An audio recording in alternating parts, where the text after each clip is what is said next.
Oh, sorry, love. Yo! So, the old fly across, it's getting old now, isn't it? I mean, that's 4 days on the trot. The old flying across the screen intro, you know, I think it gives it a bit of pizzazz, a bit of oomph, a bit of gusto, a bit of yeah. All right. But I nearly just backed into the missus. Steady. What a terrible twist of fate that when Bearing shares that little clip about giving birth with me and puts my link in the description to his 500,000 subs, the first video they come across is literally one about coming across. So yeah, I don't know if that I don't know if that paid off as well as it possibly could. Got some absolute OGs on the firm here this morning. Absolutely fantastic to see you. Hope you're getting on all right there. Marzipan Bunnings is in. Sam, lovely. 9:30 in England, is it? Oh, good. Nearly 20 to 10. I'm a bit late. Sorry. Longsight, hello. Yeah, I saw one. I woke up. I mean, there's no story, but I woke up, thought I'll have some cereal. I'm trying to move away from. I heard a scientist, an expert, say that most cereals you'll be better off having a pizza for breakfast because of the sugar content. I mean, I've been eating these things, what are they called? They're called Nutri-Grain. And on the cover, it looks like the cover of Men's Health. It's like a 6-pack and bulging. And there's a woman on there who's just like fit as fuck. Excuse the English. And I thought I'll go for that then. So I've been eating them. I chop a banana into it. You know, bit of fruit and cereal. No added sugar. Nice. And I thought it was like flavored with honey or something. After a while, I think my migraines might be, I know they're stress related and they're related to writing for hours on end. But, you know, I think it makes sense that a migraine can be caused by a multitude of things that when they all cross at the same time. And so sugar is definitely one. I started keeping a food diary when I started having migraines a while back, and that sugar and half build up. And on the sly as well, I looked on the Nutri-Grain, and it was something like a gram of sugar every 100 milligrams of cereal. Something ridiculous. Basically, I worked out that I was having 8 spoonfuls of sugar. 8 spoonfuls of refined sugar for breakfast, and it's presented as a healthy cereal. So I only have that very occasionally now. When that box has gone, I won't be getting any more. Cornflakes, I've been, you know, in my youth, things like cornflakes and Weetabix were just sugar vehicles. You know, I get a little bit. I have got a little sugar. A blood sugar problem because I can get a bit shaky sometimes, and if I have like a little bit of toffee, it stops. So yeah, probably dying. Anyway, long build up to nothing. So I came out this morning and thought I'll have some cornflakes, and there's a fucking swearing like a beagle in the sink. In like about 5 inches of water, there's a squid. alive. Oh, yeah, living squid. Hello. I jumped out of the nothing I was wearing. A squid in my sink. But since then, the squid has been sent to the other side and consumed by the missus, who is probably having a lot healthier breakfast than me. They don't eat a lot of sugar out here. It's amazing. When I say not a lot, virtually none. I can't think. She will go Coca-Cola occasionally, and I punish her for it. But occasionally, I mean like once a week or something. But yeah, even though no one wants a living squid in their sink, I think I would prefer to be having, you know, she basically eats fish and leaves. And there you go. There you go. Squids are many things, but they're not harmless. No. I just got it.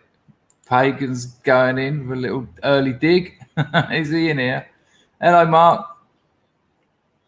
Well, I've got a similar play on words, an accidental play on words. Could you imagine? Don't kill it. Don't kill it. I want to keep it. I'll tell you what, you can go to some restaurants out here. And you know, in England, you go into a Chinese restaurant and they'll have like a very tacky and very circa 1970 fish tank with some fish going out of their minds, 7 of them trying to live in a 2 foot by 1/2 foot tank, just bumping against the windows saying, kill me, kill me. Well, you can go into restaurants out here and the things that are in them, I don't know what they are. I have not identified the creature. I have not identified the creature. It can be quite a thing. The dual-faced monkey, new around here, lurking, or have I just forgotten? Lovely to have you. What do you call Chinese octopus? Squidly tiddly. I haven't got a clue why you'd call it that, but there you go. There you go. All right, let me just get this grift sorted out. I've got a couple of videos for you. Oh, I'm going to end today's video with one of my songs. Oh, whoa, calm down. Don't all rush out immediately. It's a recorded one that I think some of you will have heard before. But it's a nice little tune. It's not one I've done with Mumford. It's just, and it's not mixed or produced or anything. It's just me, guitar, that microphone, and Audacity. Not the Audacity to do it, the software called Audacity. I just spat then when I said Audacity. It's a nice development. I've noticed this happening more and more as I age. Yeah, these things are sent to take us. All right, hang on a minute. Oh, whoa, didn't mean to press that button. No, right, that.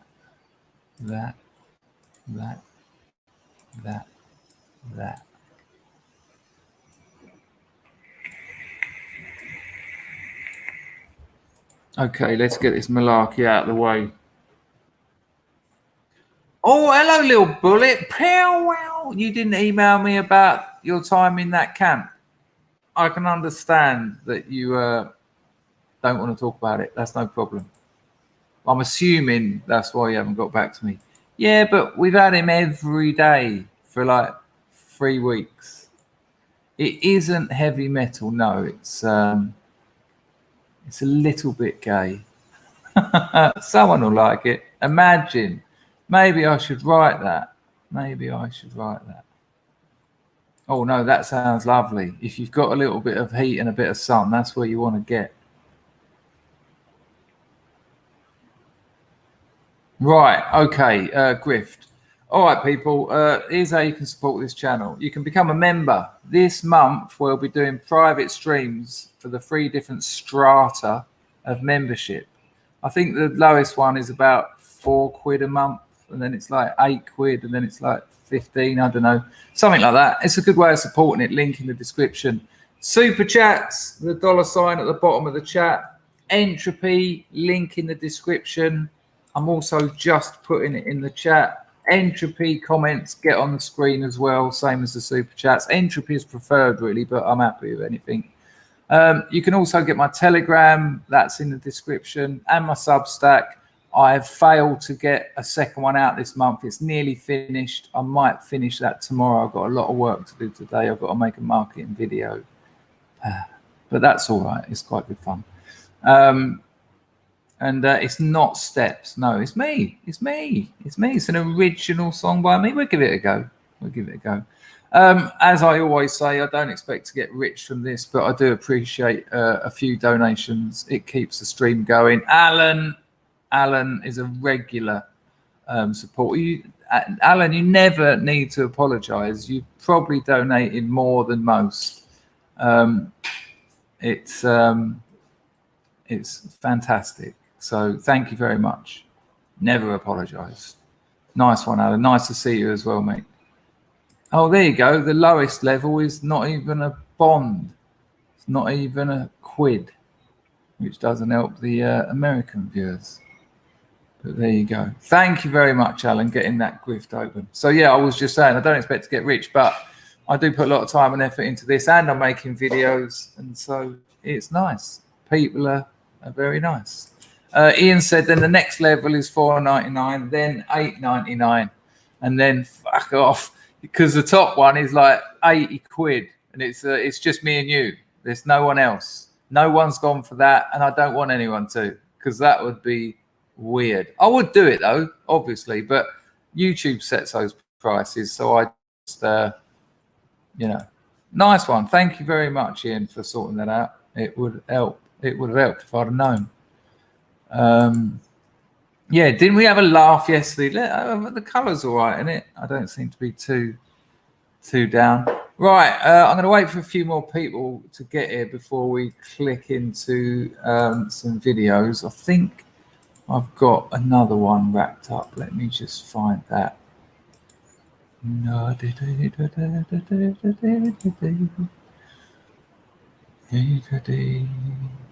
Did you see the investment stuff I put on my Telegram? There'll be a lot more of that. So if you're interested in investing, and listen, I'm only putting 100 quids in. You know, I'm not like some Wall Street financiano. But I put it on there yesterday. If you'd have put £1,000 in S&P 500 a year ago, that's £100 free money, no tax, no income tax, no guarantee. And I also put a link to a very good investment site that explains what indexes are and how it works and how you do them. I'd say use free trade, but it's your call.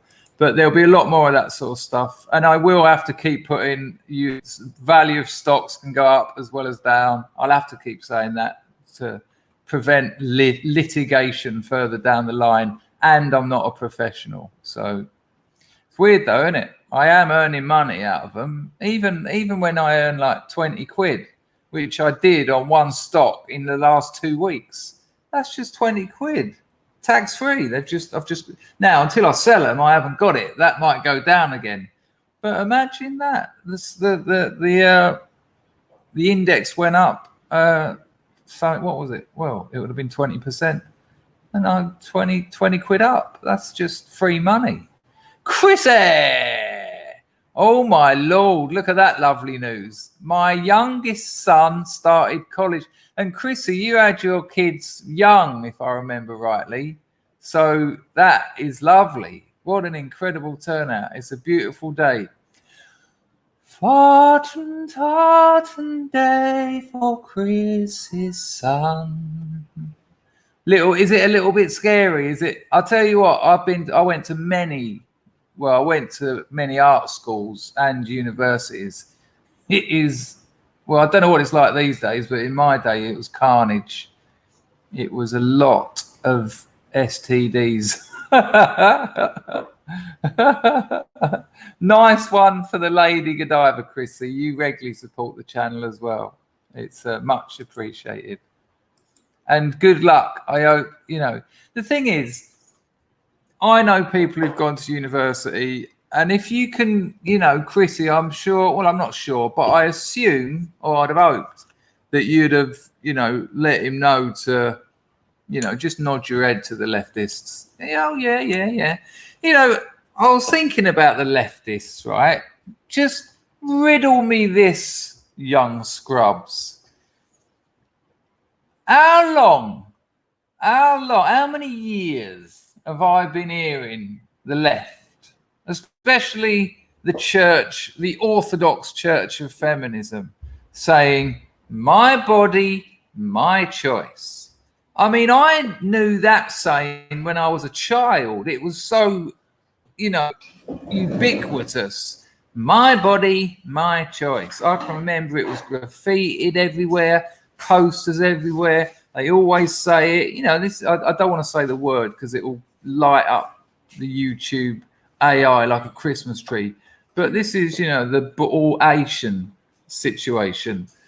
And my body, my choice. Right, that's the left, and they've been saying it for years.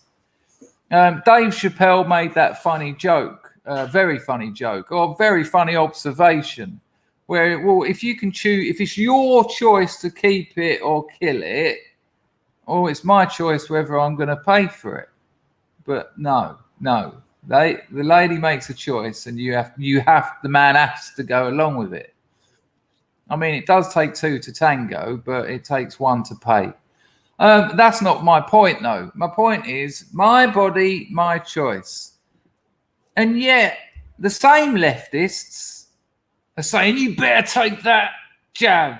You take the jab, you horrible bastard. You're killing everyone. You should take it. The government says take it, so take it. And I said, my body, my choice.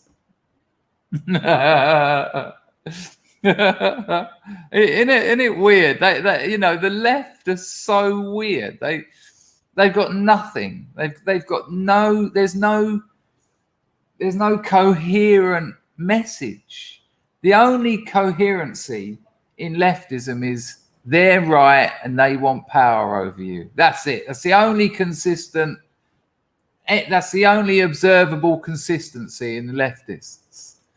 Suddenly, it's not my body. Suddenly, you get to decide. Suddenly, you lot get to decide. Nah. My body, my choice. Well,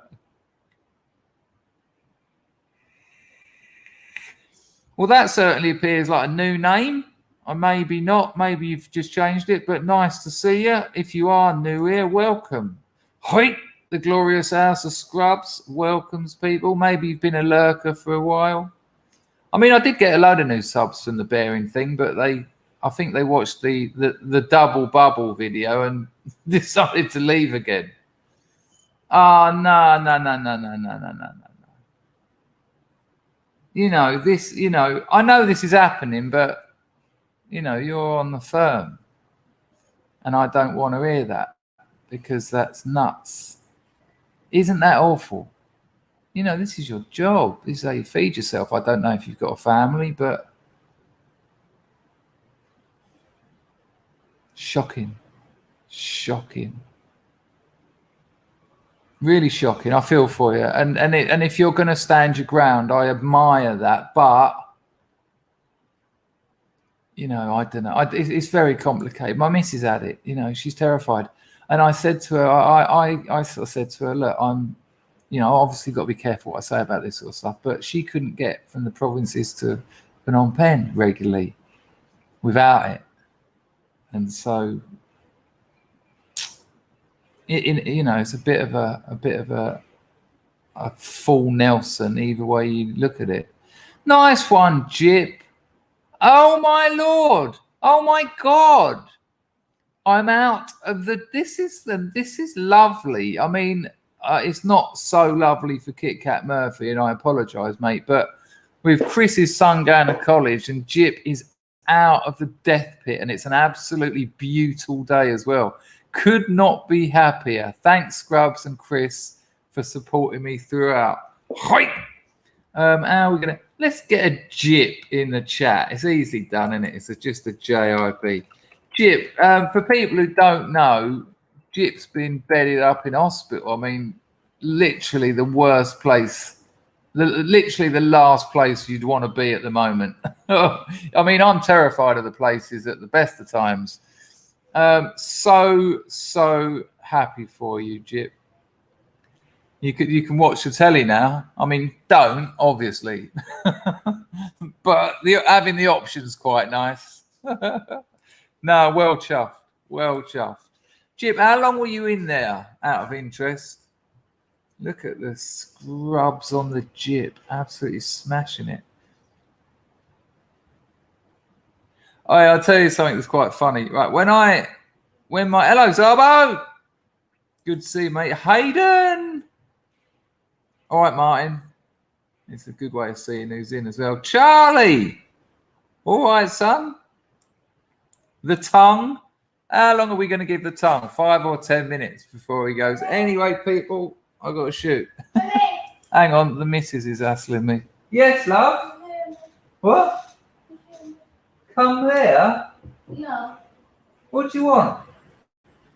Nothing. You don't want anything? No. Hello? Are you okay? Yeah. Do you need something? No. Sure? Yeah. Bye-bye. Bye, love. Very peculiar behaviour. Yeah, very strange. I can't remember what I was talking about now. Oh, yeah. So when I was when I started streaming, you know, I've been making videos for about 4 years, and then I thought I'm going to start live streaming. This seems to be a way to go. This looks like fun. It lends itself to the performing aspect of my character. And I remember I was watching a lot of Devon Tracy at the time and got to know him. And he banned people like nobody's business. He just banned. His trigger. He's got a slipperier trigger finger than I now have. And I said to him, Devon, I said, you ban people left, right, and centre. I said, I ain't banned anyone, and I won't. I said, what's the point? And he said to me, he said, you will. He said, you will, because they ruin it. They ruin it, and that's what they try and do. And then when Jimmy started his channel, Jimmy from Philly a while back, he said, I won't be banning anyone. And I didn't want to patronize him and say, you will, because I didn't have the relationship with him that me and Devon had, where you can say things like that. And I watched him last night. He's just going, I'll be banning anyone who does this. I'll be banning anyone who does that. I was cracking up. I was thinking, it didn't take you long. And he's right to, because they're a pain in the ass. And just try and... Hello, Cagetail. Good to see you, man. Hello, John. Peculiar. That's a new one. I like it. Oh, my gosh. Jip was in for Unlucky for Jip 13. The most... Oh... Well, even more wonderful today for you to be out. And I bet it feels lovely to be out, doesn't it? Oh, freedom. Hello, La. Hello, Broken Silence. I don't know. I'm a little bit concerned about that. I'm going to go and see her because that's out of character. Hang on.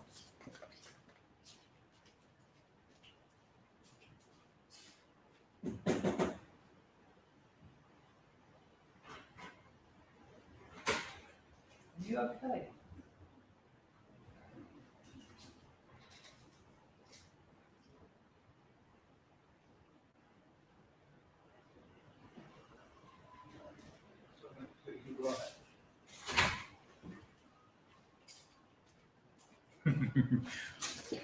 Well, all right. Yeah, sorry about that, people, but come on. When you can spot those out of character behaviour. She's never done that before. Wasn't she funny yesterday? I made her watch it back. Yeah, like that.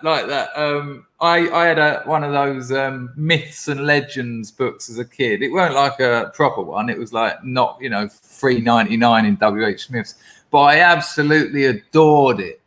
Hello, Custard. I carried it around with me. Oh, go away, NordVPN. When I say remind me later, I mean like a couple of days, not every 10 minutes. It had the Yeti, the Loch Ness Monster, things that I think they made up just for the book, like the Harzo. What? The Harzo had 4 eyes and 9 limbs. Yeah, I don't know about this one, but I absolutely loved it. And in there was a picture, and it was about a giant squid. And I'll always remember its tentacles had come out of the sea and had like wrapped around a boat. And when you're like 6, I was looking at it thinking, whoa, imagine that. You're in a boat and then it wraps up the boat and just takes you under. you know, I was 6. I wasn't critically thinking. And it had, weirdly, it had the Gorgon Medusa in it. And I'll tell you now, I was quite aroused. I really should have put Medusa in my secret crush video I made. Yeah, I've always had a thing for Medusa. Imagine having a naughty time with a woman with snakes for hair. Yeah. Anyway, So that's what I thought about when I saw the squid in the sink. I only use that as a title because Lord knows I didn't know what else to call it. Oh yeah, that's it. That was it. The Kraken. I thought the Kraken was gonna save. Let me see if I can find that image. I imagine they nicked it from somewhere. Kraken boat. Oh my God! I reckon it's there. I reckon that there it is. That's got to be it. There it is. Yeah, I think this is the exact image. Thank you, people. You've absolutely brought back something from yonder. What's happening here? There you go. Look, there you are. Because I was aware that there was no body showing. It's this one here where my mouse is all over. The Kraken. That was a brief thing, wasn't it? Release the Kraken. No. And then he fired her. Fire the Kraken.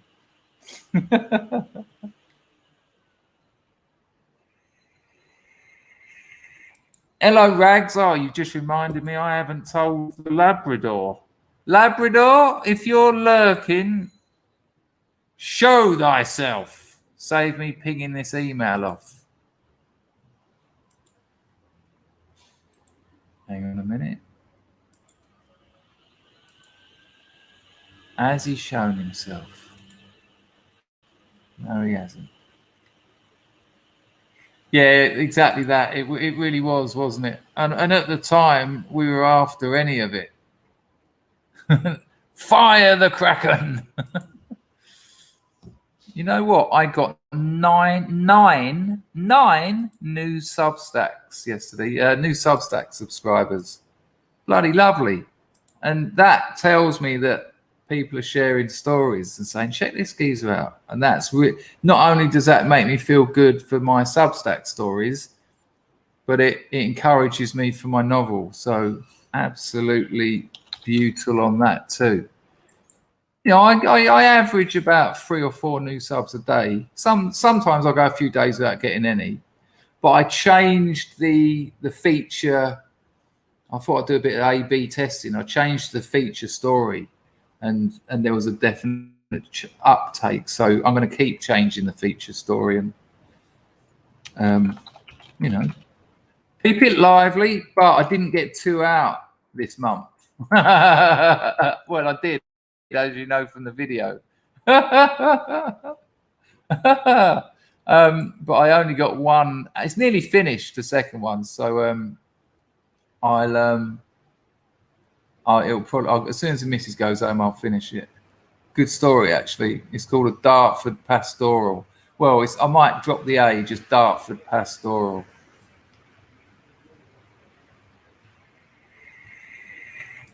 Westo, the actual latest is when I've got to the end of this edit, and I'm just over halfway, so I've got about another 60,000 words to edit. But it's editing in relation to the editor's comments in the margin. I'm not editing it like myself, going through it and, oh, that needs changing. You know, and sometimes it will go 10 pages without a comment. So although 60,000 words sounds like a lot, you know, the missus goes home Sunday. I could finish it Sunday. Once this edit's finished, it goes to my editor, and I've said to him, that's yours now. I entrust you with the final edit, and then it'll go out. I don't want to say too much about this because it's his private business, but my editor's quite sick at the moment, and it's quite bad. And that's a bit of a worry because I've grown to absolutely adore the bloke. I couldn't have got a better bloke for the job, and I want him for my future works. You know, I'd like to work with him again. He's brilliant. He absolutely understands what I'm trying to do and doesn't hold back. I told you, I think I told you the other day, the first comment was rewrite the first 50 pages. Oh, without a doubt. But what I'll ask you to do is order in advance. Because if you all order in advance, anyone who wants it, obviously, when it appears in Amazon, those sales will all show up for that day, and that will put me up the rankings. Further you go up the rankings, the more visibility you get on Amazon. The more visibility you get, the more you go up the rankings. I've got a list of about 20 podcasts, YouTube channels, blogs and things that I can hit up a couple of weeks before release to promote it. And so all that together will hopefully get it up the rankings. And, I don't expect to make a lot of money out of it, but then I'm going to release a book of shorts, and I've got another book of shorts nearly completed to release after that. So every 3 months I'll get something out. And that's the plan. Write, publish, repeat. That's the trick. Today's Zello, mate. He's going to be on this channel maybe next week. I spoke to him, 3 days ago. I said, do you want to come on again? Because he was on here last year. And he said, yeah, sure. So he's going to come on here soon. Yeah, I do. He was great. Yeah, for sure. But that'll be 6 months down the line. It's not an easy thing to do. You know, it's a lot of writing. It's in the first person present and the first person past. And in that can sometimes be in one paragraph. There's sentences that are like a page long, and all that makes an audio recording very difficult. And just recording a novel, which will probably be about 100,000 words when it comes out, it's a real job. And if I don't think it will work having someone else do it. And then, you've got to record it, you've got to mix it, and not mix it, sorry, but produce it. So that'll be about 6 months after that. But to be honest with you, Michael, although I will do that because I know a lot of people don't like reading, and I want people to read it really because it's a written work, and the time spent making an audio book could be time spent writing other novels and all that sort of thing. James Madison loves the look. Nice to have you here, James. Are you new? You're more than welcome. This is the glorious House of Scrubs. Got a good crew in here. It's early. What is it, about 10:15 in England at the moment? Stephen Campbell, hello, mate. He says, I love page-long sentences. Thorio calls me to start doing them, but my teachers don't teach you how to write. They teach you how to. They unteach you your natural ability to be creative. I mean, the amount of times teachers said to me, "Don't start a sentence with and." My book there's probably more sentences that start with and in my book than anything else. I love it. I like that staccato kind of, a sentence ends, full stop, capital A, and it's just great. It's a way of conveying a thought where you commit to the thought, and you'll see me doing it here. I just done it then. It's a way of committing to a thought, and I've done it here because ba, and I'll do that as well. I mean, I'll do one word sentences, full stop. But use language, use it, use the form of the. I don't write fantasy. This isn't dragons. I want the form of the writing to reflect the content, and vice versa. I don't. I want to tell a story, and when I tell stories here, it's much the same as when I write. And that's what I want. And it's taken me 30 years to get here. And trying to do it for years and it not work was devastating.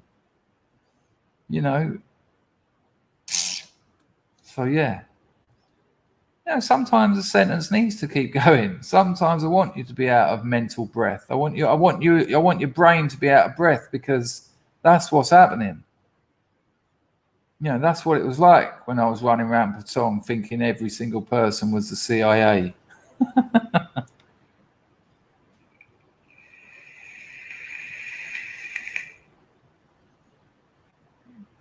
Westo, why do you think it is that we were taught not to be more expressive? Because they're thick. They're thick. You know, most of your English teachers at school, although some of them are all right, they're not writers. You know, they're not writers. They're English teachers, and they have a curriculum. They've got to. In fairness, you've got to know how to do it to know how to not do it. I kind of get that. You know, someone who, having said that, I've got mates back from sunny Dartford who couldn't write a sentence. But if they could write like they talk, it would be incredible. And that's what I try and do. I try and deliver a story in the same way I deliver it through speaking. However, it is a different form. It is a different material. Although writing and speaking follow the same rules, they are different forms, because, well, you can obviously guess why. But you've got to play with it. It's got to be played. Julia Kristeva, French post-structuralist writer and feminist in an interesting way, she says, she nails it. Poetic language is any language which threatens the limits of its own enclosure. Because, you know, when it's hard to describe things. It's not easy to describe things. You can describe them in a dull, mundane, monotonous, quotidian, middle of the road way, which most literature is. But I don't want to do that. I want to explain things in a way that reflects the content. So I don't want language to restrict me. I want language to work for me. I want it to tell the story, not make the story less than it was, because it's delimiting itself. I want it to threaten its own enclosure. And that's what Julia Kristeva calls poetic language. That was one of the most important things I ever learned. Yeah, when you've got all that language theory, like Ferdinand de Saussure's general course in linguistics, you know, that's probably the oldest one I know. Not that there aren't any before that, and then something like Derrida's reading of Rousseau's essay on the origin of languages. It's a very peculiar thing to be writing about writing, to be using language to understand language. And even writing a novel's weird. I mean, who's talking? In my book, I'll say I. But when you read that, you'll say I, which is you. And I'll also say he. Hang on, let me work this out. No, sorry, I won't. But I'll say I went, as in I've done something in the past. But I'll also say I am going. But who is that? When you're reading it, you'll think it's me because you know a fair bit about me. But someone who just buys that book off chance, who is that? Where are they? You know, look, this is a notepad, but let's imagine it's a novel. Who's talking? Where's this fucking voice coming from? You know, it's bizarre. It's bizarre, really. There's just someone telling you something. I love it. I absolutely love it. I told you when Mumford, one of his mates, slapped him round the head, saying there was a mosquito on his ear, and burst his eardrum. He's a musician. He can no longer register. He can no longer hear the high register in one of his ears. And I know that isn't such a problem making pop music, but he also makes like classical music, concertos, whatever. That is a problem. And he's looked into it. It can't be mended. It's fucked. And it made me think, because I'll tell you what, one day I was writing, right? And I've got my vape that I'm hopelessly devoted to in my hand, gripping it, right? And I'm just thinking, and I'm using this hand on the mouse, and I'm not actually writing, but I'm moving chunks of text around, doing this. I've done it for about 30 minutes, right? When I actually started writing, this hand wouldn't work. It was like it was rigid. It was like rigor mortis had set in. I was dying. And I was thinking, what the fuck's happened here? And then I was doing the old which I don't type like that. I mean, I'm not a great typist, but I do use that, probably that, right? And I thought, and then it made me think, imagine I lost the use of one of my hands or both of them and I couldn't write. Now, yes, there are ways around that, you know, dictation and that, but it's not the same. I would be heartbroken. Writing is so important to me. That's my passion in life. You know, I've got other passions, but that's what makes me feel alive. You know, when that's going well, life and the world is a wondrous thing. When it's not going well, I have to put it right. You know, I can't sit around with knowing that my writing's not going well. No. Does me right up. You know, I'm sure you've all got similar passions, and imagine having them taken from you.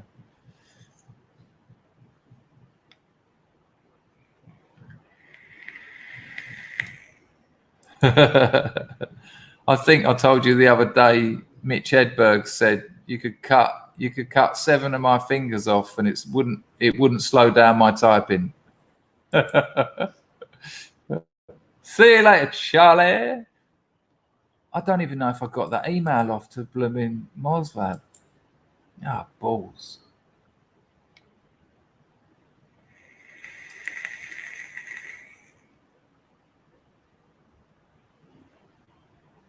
Oh, yes, I did.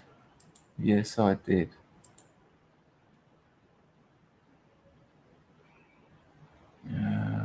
Right, there you go. Right, we've nearly hit 100. I'll play this first video. This came to me courtesy of Rags. Hello, Ludwig. I think I missed a super chat. Sorry, people. I was right on there. Pew! Hello, little bullet. You often talk without commas or full stops, so it stands to reason you'd write in a similar fashion. It's you. Bingo. And also, and my editor and me had a right old rows about this, I'll use M dashes. So I'll stop talking, M dash, little bit more, M dash. And he said to me something like, there's about 12 of those on that one page. And I said to him, yeah, I like them. He said, yeah, but they're wrong. He said, you've got the wrong dash. And I'll also open a bracket and then put an M dash in the bracket. Lovely. You're going to love it. You're going to love it. Nice one on the donation. Oh, I spat again. So old. Not old, excited. Let's have some water, make it worse. Hello, Meganesia. Let's have a look at this.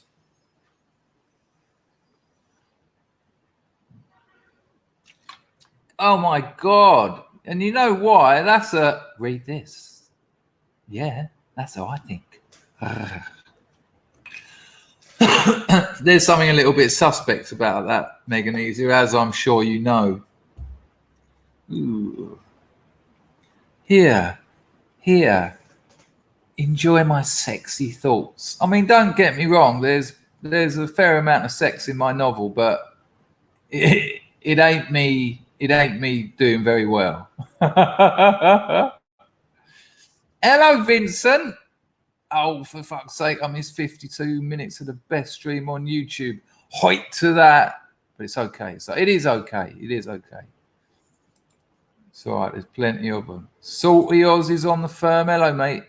I had my right eardrum blown out by gunfire in the 80s and 90s while in the army. I can't remember exactly when because, yeah, no, for sure. Ouch. Well, I might be a bit ignorant here, but is that training or in combat? I would have thought in training you would have had, but obviously not. There are no pictures in my novel.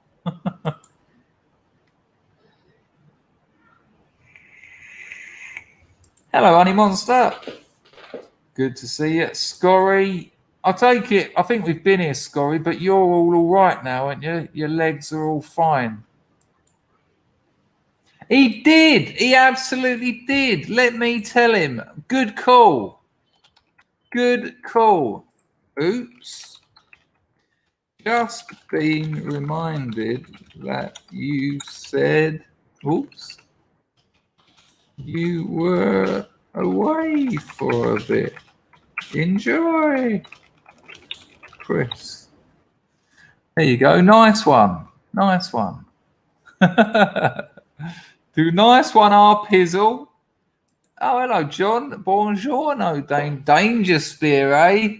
Well, I tell you what, I do make up words without a doubt. There's probably about 100 words I made up in that novel, in the novel.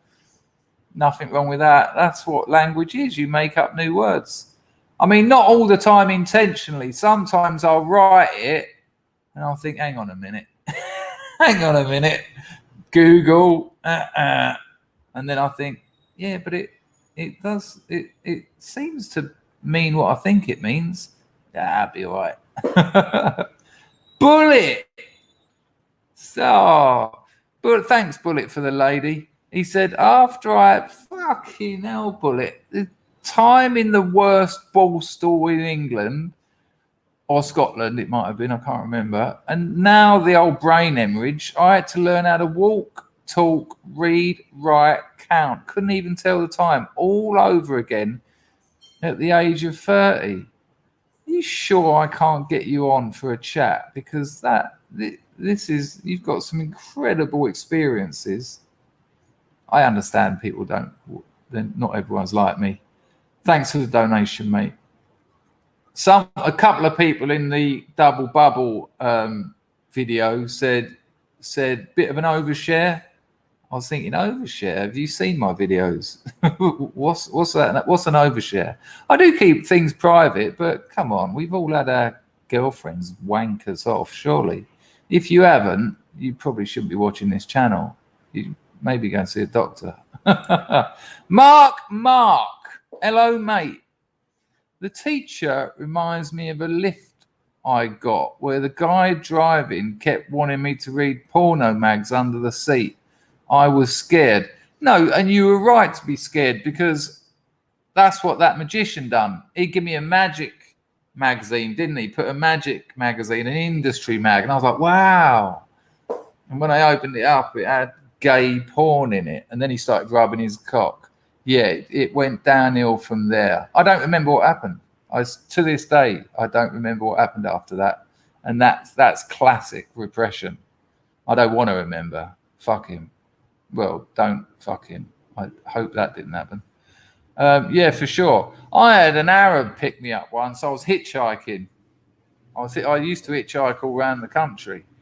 And I was hitchhiking. This Arab picked me up. And I was going to Totnes. And I was only just out of London. Going down the... Oh, what's that road? M4. And I got in this Jaguar full touch.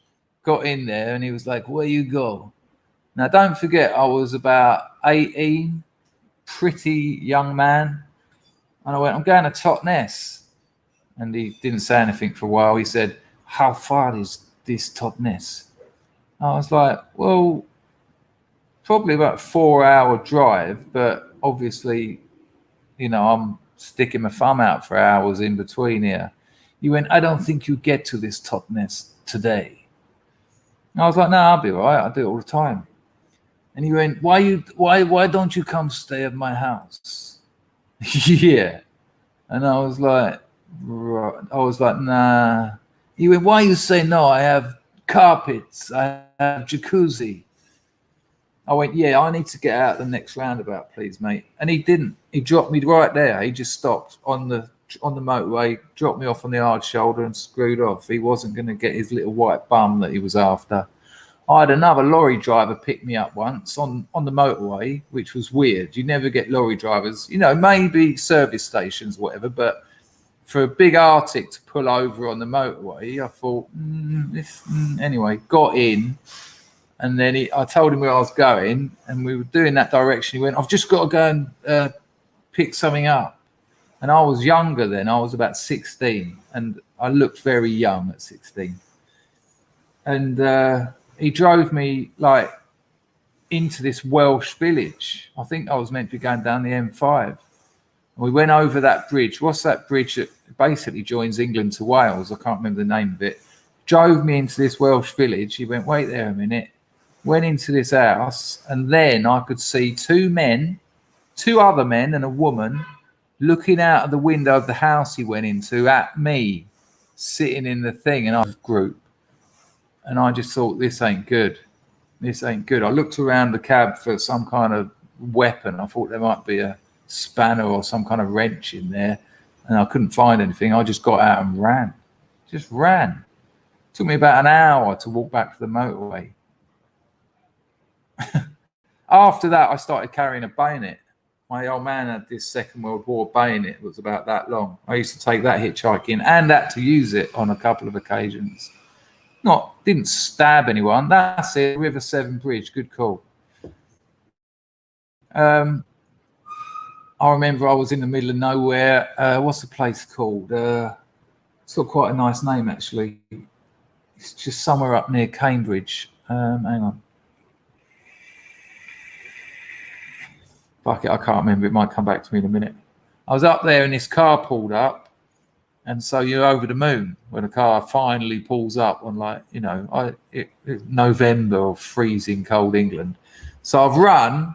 You never sort of take a casual stroll. If someone's going to give you a lift, you make the effort to run up to them. Run up to the car. Just as I've got to it, they've pulled off, laughing out the window. And so I just went, fuck off. Pulled the brakes. Now, at this point, I could see there were three heads in the back. If there's three people in the back, there's also someone in the passenger and the driver. So 5 lads. And I thought, right, you're in trouble here. So I just really calmly took my shoulder bag off, opened it up, got the bayonet out. It was about that long without the handle. Double serrated edge one side, sharp as a knife the other end, and I just got it out and let it hang by my side. I didn't sort of go, I will fight thee. I just let it hang by my side as if to say, well, you can come and have a go and you'll probably hurt me, but a couple of you are going to be coming down with me. And they drove off. And the second time I used it, much the same. Someone pulled over and then they fucked off, and I didn't do anything. I didn't even give the up yours. They just pulled over again later. You know, but they obviously decided, hang on a minute, we can probably mug this little bastard. So I just got the old bayonet out again. And then someone rung up my mum and said, do you know your son's carrying a knife about a foot long? And when I got home from that trip, it was amazing, actually. I see my brother in Edinburgh, went to York.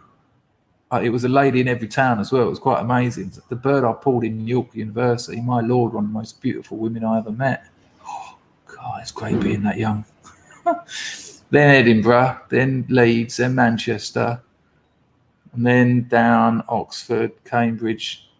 Do all the university towns, really, because you get a bed for the night if you can find a lady willing to accommodate you. And all of them go, I'm not going to have sex with you, I'm just giving you somewhere to stay. And I'm like, yeah, no problem. 10 minutes later, go down. Why am I telling you that? There was a reason. Fuck it. Can't remember. Thank God, Danny LaRue. Oh, yeah. So I'll get back home, and my mum says to me, so and so rung me up and said that you carry one of your dad's because my dad was just dead that year. He said, you carry one of your dad's bayonets when you're hitchhiking.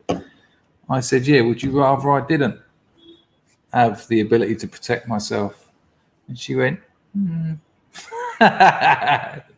exactly. Mark said, my scariest was a very drunk truck driver, not a perv, just way beyond safe. The only time I've had that was a tuk-tuk driver in Phnom Penh. I was down at when the missus lived in the shanty town, right over the other side of town. It's got a train track that goes through it with trains that come down it. There's all like kids playing on the track. I've told you this before. And so I wanted to go to a restaurant on the riverside. So usually it's about 20 minutes to get from there to Riverside, Modele in Khmer. And I got this tuk-tuk, and he was obviously in a hurry to do something else, or just worked out that if he put his foot down, he could earn more money. Man, I was hanging on for dear life in the back of that tuk-tuk. And I was saying to him, hey, mate, whoa. Got to the restaurant, right up my girlfriend. She said, where are you? I said, I'm at the restaurant. She said, it's only been 6 minutes. I was like, that's why I'm ringing you. She was like, oh. I said, yeah, I'm still shaking now. But never did I have anyone drive like a loony when I was hitchhiking. Not that I can remember anyway. Yeah, it really was. White knuckles, brown pants.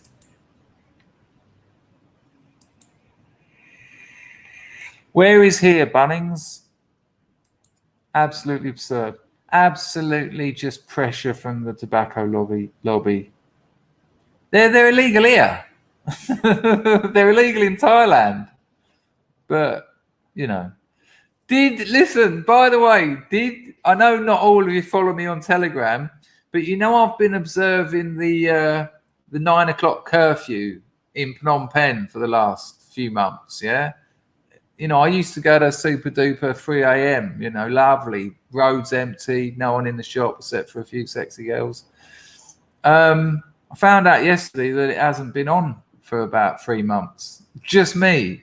Everyone else has been getting on with their lives, going out at night, and I've been in 9 o'clock every night.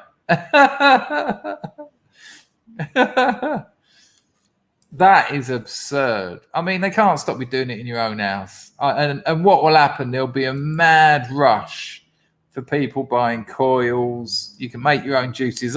They can't make what's it? They can't make. I can't remember what it's called. Glycerine and the other one, and the flavors illegal. They can't make nicotine illegal. You can buy that online. So you can make your own juices. You can make your own coils. You can buy lithium batteries. So all you've really got to do is buy 5 or 6 vapes, and that'll see you for your life. Unless you're me and you drop them on your tiled floor. Absolute prats. Yeah. Exactly what was happening in Cambodia a while back, until everyone realised no one cares. You know, you never see any police here anyway. I know here's not Australia. Funnily enough, one of the places you can get them in, where the bloke I get my batteries off, is called Back Alley Vapes. That's the one. And glycerine glycol, I think, is the other one. I tend not to use that one. The other one, I think, is a bit better for you. Well, this is what I'm hearing. This is what people are saying. Someone said it in the stream the other day. I think I might have missed a super chat. That'll be a bad one. Hang on. Hey, hello, Ed. I have been watching a couple of your mates' videos. I don't necessarily know if it'll be suitable, but I would like to hear about Nicaragua, so I might hit him up. But let me get Devon one out the way first. You just got out of bed, or you just going to bed? It was funny to see him talking to you, though. You should have been closer to the camera, though. I couldn't really see or hear you properly. But there you go. Thanks, Ed. Thanks for that. Much appreciated.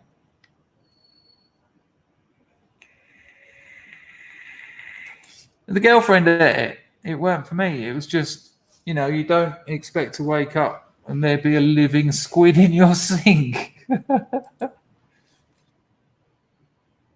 I got picked up by some really nice people. I got picked up by people in really nice cars who had loads of money, and they said, "Where are you going to sleep when you get?" What they would take me to Oxford, and I said, "Well, I'll be honest with you. I'll go to some kind of student bar and try and pull a bird." And they said, "Do you want a night in an hotel?" And for a minute, I thought it was going to be a freeze up, but the woman was all right, very, very hot MILF, but you know. It's a bit rough with the smooth with her. If he just wanted to sit and watch, maybe. But you know, I sort of said, no, you're all right. I don't want to impose on your night. He said, no. He said, I'll just give you the money so you can go and get one. He said, I weren't suggesting you stay with us. And I was like, oh, all right then.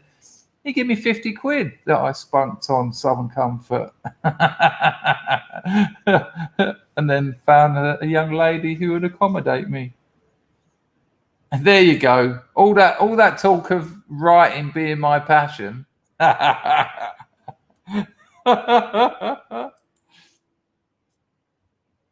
mean, I wouldn't advise anyone to do it these days. As we know, England's changed. But back then, and you know, we're going back 35 years, it was brilliant. You know, summer holidays come along, right, I'm off. And I stayed in a few like drunk houses as well. One in Oxford called The Bridge. And you can just stay in them. You just turn up and say you're homeless. And I looked at it, you know, with my dreadlocks and my silly army clothes. And they'll put you up in the night. But God, you have to put up with some weirdos. The geezer on the bunk bed above me would not stop wanking. And in the end, I kept going, oi, mate, stop that, eh? I said, you've been at that about an hour now. Probably on speed.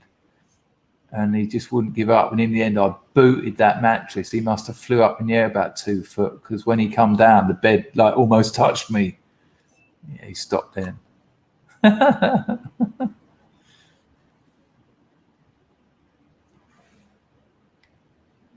Bloody people ringing you up during a stream.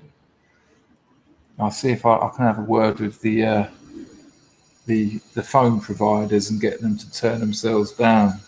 You know, turn their services off when I'm streaming.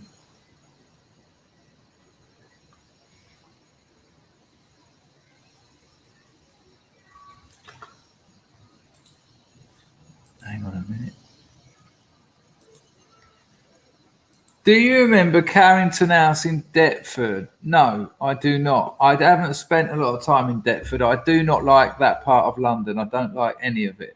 New Cross, Peckham, Brixton, Deptford, even Greenwich. You know, it's not what it was. So I haven't spent a lot of time around there.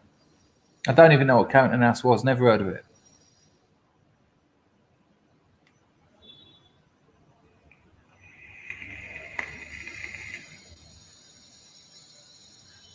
Oh my gosh, Pags has hitched from Liverpool to Switzerland. Have I done any hitchhiking abroad? Well, Scotland. Went to Edinburgh. Have I hitched anywhere abroad? I've done a cycling holiday around Europe, but just pulled that bird and stayed there for the whole holiday.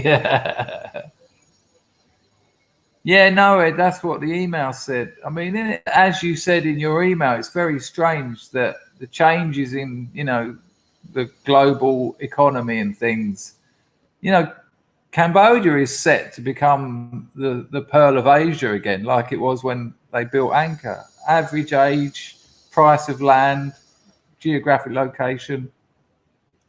And it, you know, I have looked into Nicaragua after what I read in your email. It's incredible.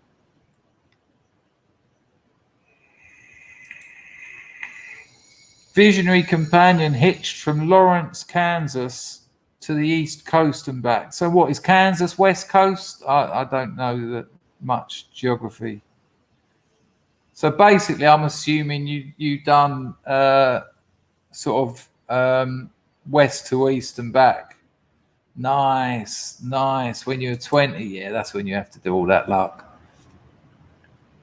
You know, I always imagine those lovely, you know, those American roads which are just desert and go on for miles and miles, and well, Is it miles or kilometers in America? It's miles, isn't it? And then you just stop off at some proper sort of woman with a shotgun over her over her arm.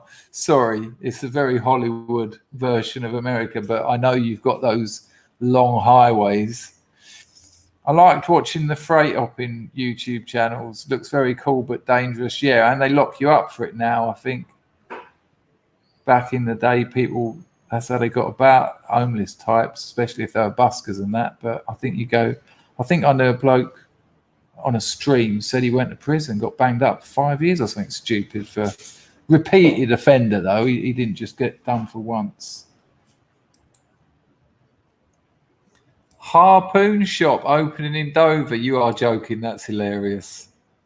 Right, we've got 100 people, so we are going to go. All right. Hello, Dom. What an absolute treat. Hey, man, hope all is well. Someday, can you tell the story of Half Bag? The guy that you knew who never had enough money for... Oh, Lord, I don't know who you're talking about. I'll have to have a think about that, Dom, because to be honest with you, that could be one of about 20 people.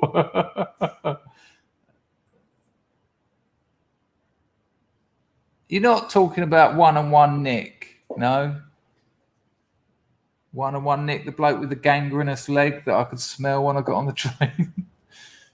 I'll have to have a think about that, Dom, because, I mean, that's most junkies. Oi, Chris, can you get us some gear? Yeah, all right, give us your money. £2.50. What the fuck's that for? I only want a quarter bag. What? Oh, all right, I'm going to go and ask the Pikers if they're going to chop me out a quarter bag. I can see that happening. Why don't you come with me so that they can punch you in the face instead of me? Dom, that's not ringing any bells, mate. I'll have to think about that. Yeah, that's what I thought, one-on-one Nick, but it doesn't sound like it. Oh, that is him, yeah. Well, if you want to hear that story, weirdly, it's the first half of the Crack Gnome story. So if you go into YouTube and type in the Crack Gnome, Gnome story, that's the first half of it. One-on-one Nick. No, every time you saw him, all right, Nick, what are you doing? I'm going to get one-on-one, aren't I? Which is one crack and one heroin. But he had a gangrenous leg. They treated it with maggots. But about 4 months later, I got on the train. I could still smell it. And I thought, one-on-one Nick's on this carriage somewhere. And I said, I thought your leg had all healed up. He went, yeah, I just ain't cleaned the trousers, have I? And they were plastic, like waders. They were like fishermen's trousers. Yeah, if there's anyone new here who hasn't seen the Crack Gnome story, I mean, the first half about one-on-one Nick is funny because he's a character. But the amount of things that the universe had to conspire to get the denouement that you get is just ridiculous. You know, that was one nice one, Urbex. That was one of my own stories that I sometimes think, did that happen? Because the final scene is so unlikely and no one will call it. If you haven't seen it, you will not know what, you will not call it. And when you get to the end, you'll be like, no shit. Well, there is a lot of shit in it, but you know. Yeah, go for it. Nice one, John. Yeah, me too. Me too. I used to tell it when I done stand-up. It's, oh, hello, Ray. Ray. Good to see you, son. 45 years ago, this is a Hitching, not Christopher or Peter. I've still got Peter Hitching's home phone number because when we were sorting that out, I might have to do a prank. I'll have to have a think about that. 45 years ago, I hitched a lift with a loon who started laughing like a maniac and swerving all over the road at high speed. When he slowed down, I jumped out and run for my life. Not hitched since. Much like what Mark said. Peculiar people out there. Pags hitched to Nebworth. Well, that's what hitching really lends itself to. We used to hitch down from Dartford to Stonehenge for the solstice, party there, and then hitch on to Glastonbury for the Glastonbury Festival and not sleep for a good 10 days, which when you're 17, 18 is all right. I wouldn't do it now. I wouldn't even go to Stonehenge now. Ed from Queens. I googled Cambodia expat and found you. How weird. It would have been a John Fleming blog, wouldn't it? He's going to be one of the people who's going to help me shield my novel. Thought you were a tourist channel. Well, you know, if you're generous with your definition of tourist.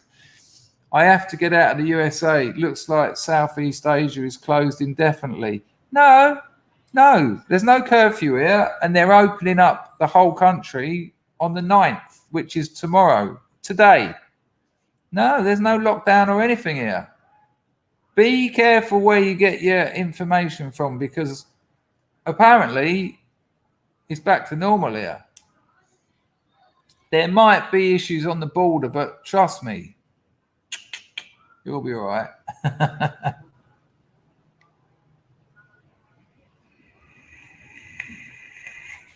What, he's in the stream? I'll take that, Dom. I'll take that. Sex tourist of life. Are you here, Mega Essex boy? I see it. He turned up the other day. Ed, thanks for that donation, mate. Appreciate it. Oh, you know that fella you put me on to who was selling property over here? They've got none left. They're not trading anymore.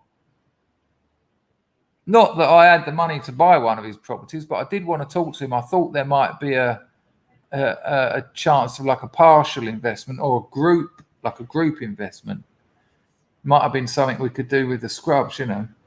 But no, I went to his website. I went to the bit click here for more information, and I got an email saying we're not doing it. Maybe it's a Cooth thing. I don't know. Actually, thinking about it, probably is. No, absolutely, Dom. Yeah, I see him here yesterday. I said hello to him. Do you really, Sal? You get down all that drumming circle? It used to be an absolute blast at Glastonbury. I'd get down there and see half of Dartford there. Everyone, like from Stuart Pike right through Dave Carter. Everywhere you turn, there'll be someone from Dartford. That one with your husband was one of the best Glastonburys I ever had. He was hilarious. He was on top form, man. Absolutely. You know, I've been to a few Glastonburys, but the one when I spent the whole weekend with him. It was nuts. Predictably, I suppose. You know.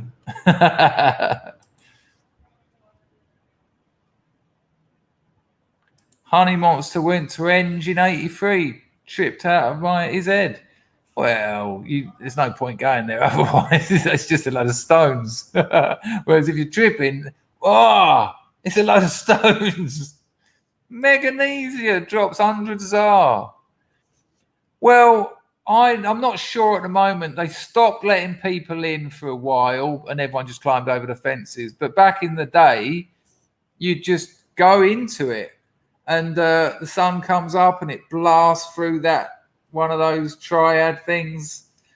And there's all hippies there and everyone's doing salvia and DMT and acid and, you know, you're chain smoking joints because there's more joints than people, and there's a big drumming circle. It's all very hippy dippy, but you know, when you're 18, it's the time of your life. Although I've never been into those hippie girls.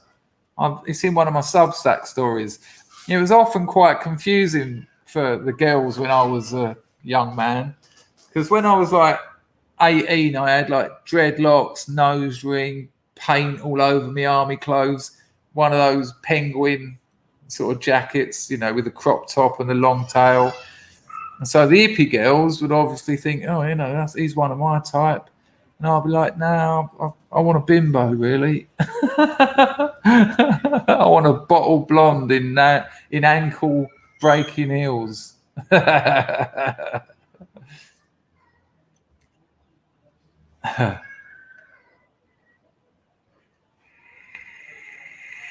Oh, I've been up there, but not at a solstice. Ollie, you know the weird thing about 101 Nick? He was like model handsome. Could have been a model, like incredibly handsome man. But obviously the gangrenous leg and the habits. Is he still alive? If I had to put my money on it, I'd say yes, actually.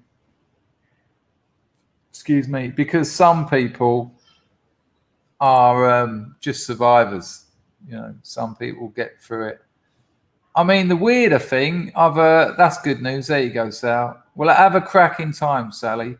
If you can get some photos and ping them to me we'll find a way, and we'll put them up on the screen. I certainly was, yes. Yeah. Jimmy, is it 1,000? 1,000 in the chat for Jimmy from Philly. White. Nice one, Jimmy.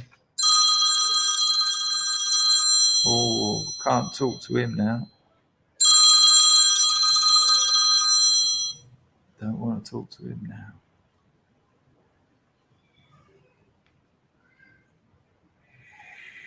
Good work, Jimmy. Absolutely superb. I mentioned you at the beginning of this stream.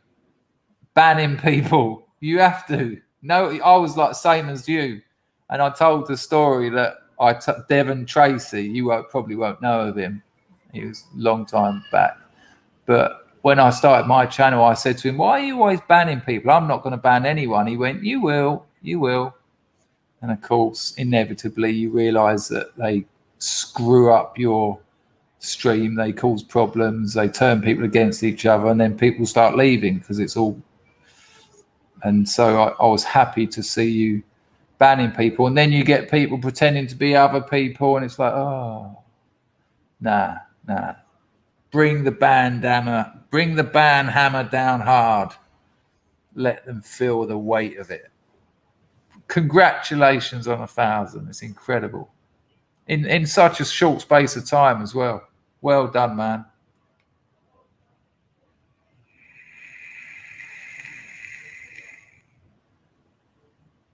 Oh, that'll be brilliant, Sally. That'll be absolutely amazing. People would much appreciate that and have a cracking time. I bet there's an element of nostalgia as well, you know. I'll tell you, I think I've mentioned this before, but while we're on the subject of the likes of 101 Nick, there was this geezer called Paul, right? And what you've got to understand is every junkie's getting up at the same time of day, and they're all jumping on the same train to go to Abbey Wood to score, because that's where everyone scored, from Gravesend through to Dartford, through Belvedere. That Abbey Wood was the place where you could score. I mean, you could score other places, but there was loads of dealers in Abbey Wood. So you'd get on that train about 10:30, 11, and then all the other junkies would be on it. So you'd bump into them every morning, and then you'd get off at Abbey Wood station, about 100 people looking like death. Like a zombie army, like, you know, an undead army. Just, and I see this Paul geezer. I hadn't seen him for a while. Now you're gonna have to listen. Listen, or you'll miss it. I said, all right, Paul.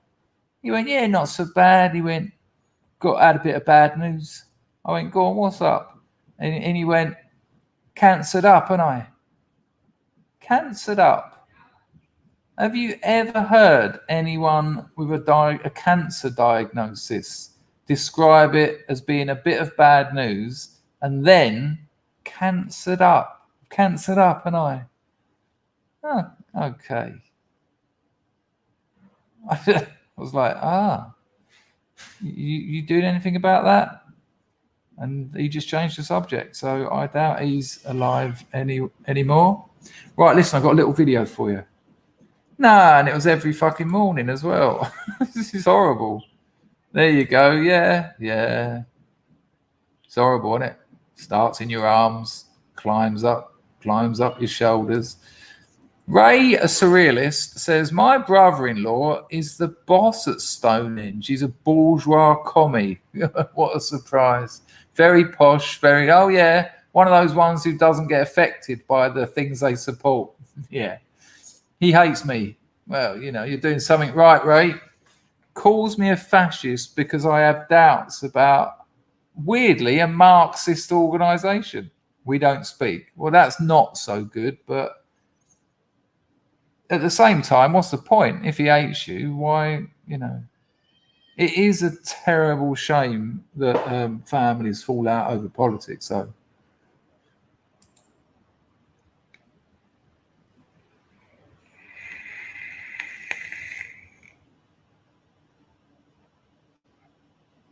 Yeah, it was much like he'd stubbed his toe, Tom. Exactly that.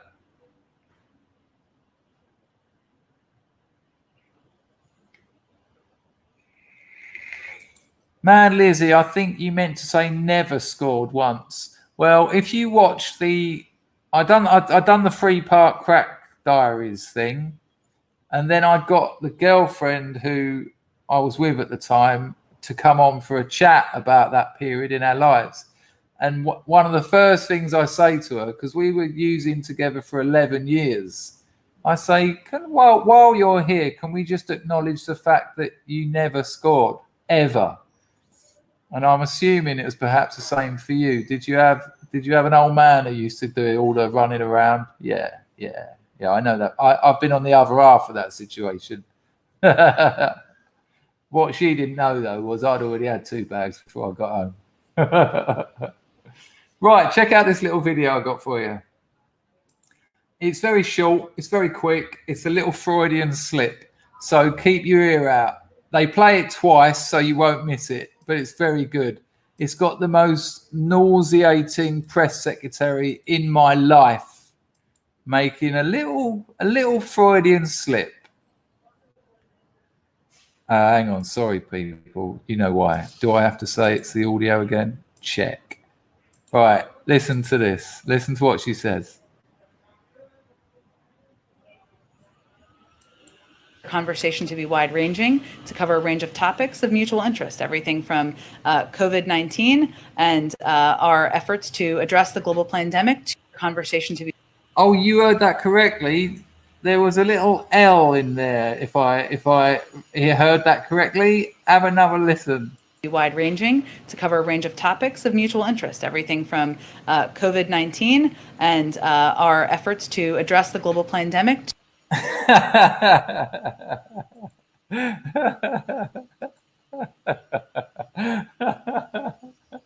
It's awesome, isn't it? I mean, come on, we all slip up occasionally, but I think that is what she said, King Corona. Yes. I think I may have another video. Let me just have a look. I'm going to have to wrap this up in a minute, but I'm going to play you one of my songs for the outro. Should I show you that? No, I don't think that will be up most of your streets.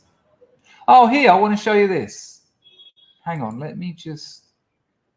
I'm only going to play you a little bit of the intro. This is from an Irish TV show. I think the presenter's name is Gay. Seriously, I think it's Gay. He's a famous Irish TV presenter. Any paddies in the chat can confirm that. But this is from 1983, right? And there's something very interesting about this. He's interviewing punks, goths, mods, and youth cultures, right? 1983. But before he interviews each one, that's it, Gay Byrne. I thought it was that, but I didn't want to say it, and because it sounds weird. Before he asks them about their youth culture, he asks them how many siblings they've got, because it was relevant then. So he sort of says, "Hello, your name is so and so," and well, look, I'll show you. I mean, the first one's 1 of 10, but I will I'll forward through it. So because he does it to every single one, because it was relevant in 1983. You know, it's quite interesting. It's 12 minutes long, so we won't watch the whole thing. But I just found it really interesting that was of interest to the topics. Various types of gangs operating in Ireland at the moment, and all I'm going to forward through this stuff because I don't want to get all that nonsense that happened the other night. Cities. They are who is 20 years of age. He's unemployed. He's been a punk for 6 years. He is from Crumlin, and he is one of 11 children. So there you go, like straight away, he's one of 11 children. Now, I thought that he said that just because it was interesting, because 11 is a lot, right? Beside him, we have Siobhan Corrigan, who's 19. She's been a punk for 4 years, and she's a sales assistant. She's from Drimna, the eldest of 4 children. Again, I mean, you wouldn't get this on telly today. That if you were a TV producer and you said, you know, don't forget to ask them how many children there are in their family, they'd be like, what? Why? It carries on. Next, we have John Fiddler, who is 20, and he's a first-year... John Fiddler. I have to say, actually, because I've watched the whole thing, he's actually quite funny. He's actually, seriously, you know, you can laugh at him, but he's not that far away from our man from The Cure. He's not that far away from Robert Smith. And he's got quite a good sense of humour. I have to say that because, you know, we can laugh at him, but we all like The Cure. But again, listen. A student of fashion and textiles at the National College of Art and Design. He's from Killiney, the eldest of 2 children. It says here he's been dressing strangely for 5 years. Gerard Quinn, finally, is 20. He is a mod. He's been a mod for 3 years. He's unemployed. He's from Fatima Mansions, and there are 16 children in his family. 16 children. What happened to those glorious days? The first one had 11. Oi, listen to this ignorance of me, right? When they said he was from Fatima Mansions, I thought he was the lead singer from the band, the Fatima Mansions. What's his name? Carl. Can anyone remember the name of the singer? Great band, Fatima Mansions. Fantastic band. If you don't know them, I don't know why they never made it. I mean, they were on telly once, I remember. But and he looks a bit like him. I thought, hang on a minute, is that, I can't remember the geezer's name, Carl Hythe, something like that. No one know the Fatima Mansions. Anyway, so I looked into it. Yeah, I must admit, Charlie, he did say there are 16 children in his family, whereas the others, he said he's one of 11. So that is a slight thing, but you know, that was a thing in those days. That was how he introduced them. It was a relevant point, and they ain't going near that today. And he's one of one, and he's one of one. She's one of one. No, it's what's his name? Hang on.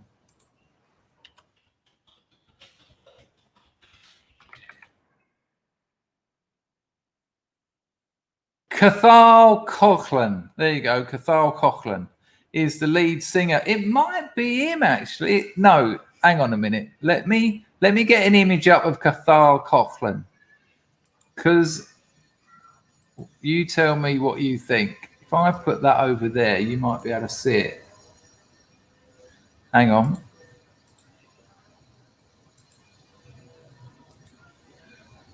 So that is Cagetail Coughlin. We should get a bigger picture here.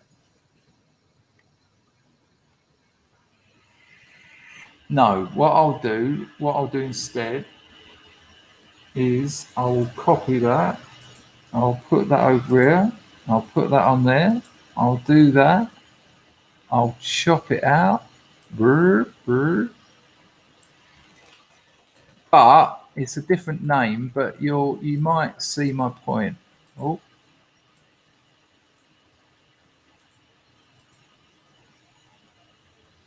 Right. Do you reckon that geezer, maybe a few years older, have a good look at him? That's Cagetail Cochran, right? And then look at the fellow Gay Byrne is interviewing. Yeah, maybe a brother or something. I mean, there is, what, 1,000 of them or whatever. But here's the thing. So that was all I wanted to show you that video for, because I thought it was interesting that the amount of children in the family was a relevant point. Darling, what's up? I'm finishing now. I'm finishing. You demanding bitch. What beach? What beach? What place? You're not drunk today, no? What do you think? Right, I'm finishing. Just give me 5 minutes. All right, so when he says to him, this is, oh, hang on a minute. Come on, darling, that's not good. Listen, when he said that he was from the Fatima Mansions, I thought that was Cagetail Cochran. And so I've typed in the Fatima Mansions to get a picture of Cagetail Cochran up. Turns out the Fatima Mansions was a housing project in Ireland that when it was built was considered like, this is the place to live, this is the future. And within a space of 10 years, it was a drug-infested, violent crime, ridiculous hellhole that they ended up smashing to pieces. So I learned that. Well, people, we have come to the end. No entropies today. Some nice donations. Thank you to everyone who donated. Think about joining the channel to get your private group videos this month. Thank you to everyone who chatted in the chat. Thanks to all the lurkers and the most delightfuls. And thanks for being you. Scrubs ahoy. HOIT. Now I'm going to play you one of my songs to get out of here today. I wrote this song about 20 years ago. Some of you have heard it because I did have a songs channel, but I was getting so many shitty comments from so-called nationalists. I just thought this ain't worth the bother.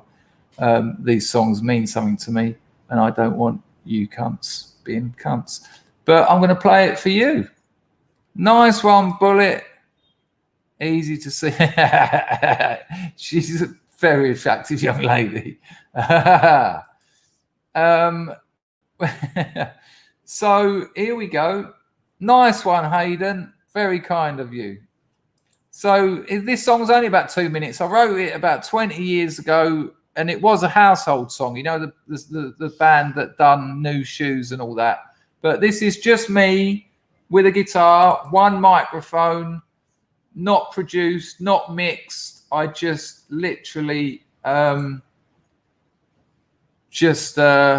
recorded it live, one mic for the guitar and the voice. So, you know, it's not a professional recording. I hope I actually recorded it. Oh, yeah, I did, yeah. But I had to do it on the OBS. So enjoy this. I will put your comments on the screen as we're leading out. But you might like it. It's a very nice song. I wrote this. Oh, I wrote a song. But when I wrote it, I was about 23 and I had a better voice and it's in a high register. But I still managed to pull it off. And this was it. This was when I was living in Soho. So enjoy. I've actually got some clothes on. It's quite weird. Kind of sort of a little bit, I don't know, strange. Mysterious stroke marvelous. All right, people, I hope you enjoy this. It's called Straight Up. It's a love song. Aren't they all? Someone I can trust, let me know that you've got the audio. Here we go.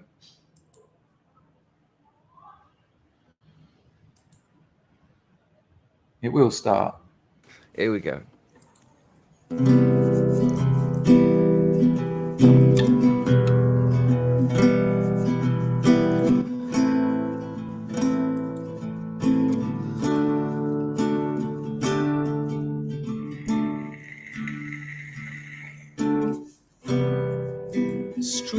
Straight up, I'll find a lover. Cheers, Dom. Of some kind I've lost is the rest of loss is the mess.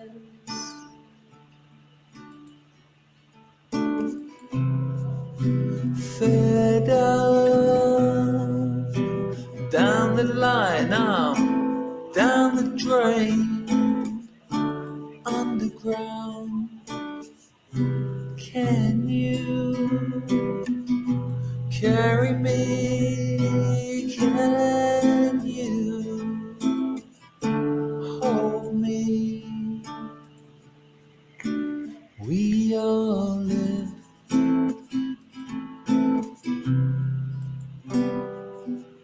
alone. We all live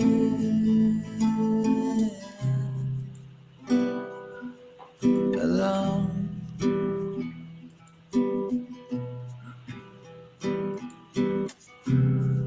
Straight up, I'll find a riot of some kind I've lost. Here's the medicine I've lost. Here's the rest.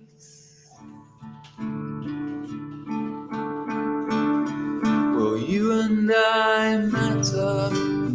Will we survive? 'Cause I've never felt so ready to die. Will you and I matter?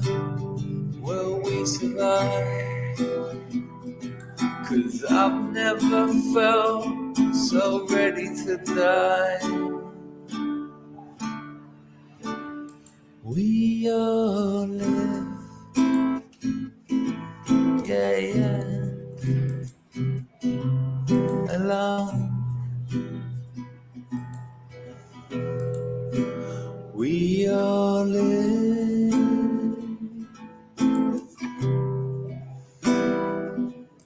alone.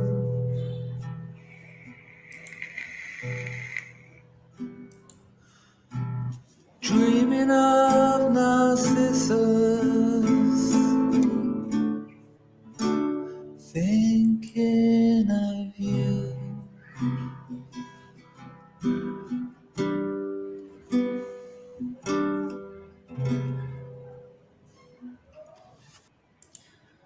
I said it was written about 20 years ago, but I performed that about 5 or 6 years ago. Good Lord. Take care, people. Look after yourselves, and I will see you soon.